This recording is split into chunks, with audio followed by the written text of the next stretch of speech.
utang na loob ko sa taong bayan. Kaya kahit kakampi ko, aawayin ko kapag talipanda sa taong bayan.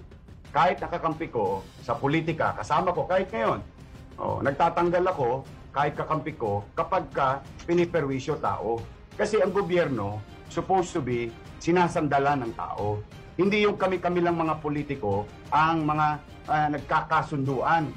No? Dapat ang pinagkakasunduan namin yung tao. Kaya never ako magdadalawang isip, never akong lalaban sa mga politiko, kalaban o kakampi kapag sinasagasaan na interes ng tao. Because ang naglagay sa akin tao I owe it to them. Kailangan may boses sila sa gobyerno. Kailangan na meron na makikita silang pagmamahal. Hindi yung mahalan lang ng politiko. Sa akin, ano lang yun, incidental lang yun sa politics. Politics is part of it. But it's all about governance.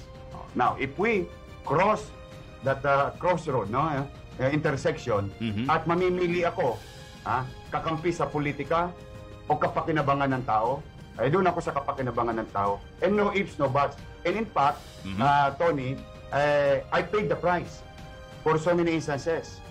Naku, Diyos ko, pinako ako sa krus ng mga kalabang ko sa politika. But that's, part of what you call politics. Again, I don't owe them anything. I'm happy working with them as long as it serves the purpose of serving the people. Pag hindi na doon papunta, lumalayo na tayo. And I'm not ashamed of that. And I will continue to do the same given a chance in the presidency. That includes my allies or political party mates. Ayun. Okay. So malinaw ha? Basta wag lang nilang sagasaan ang kapakanan ng tao ay magkakasundo pa rin kayo ha? Yes. Ayun. Alright.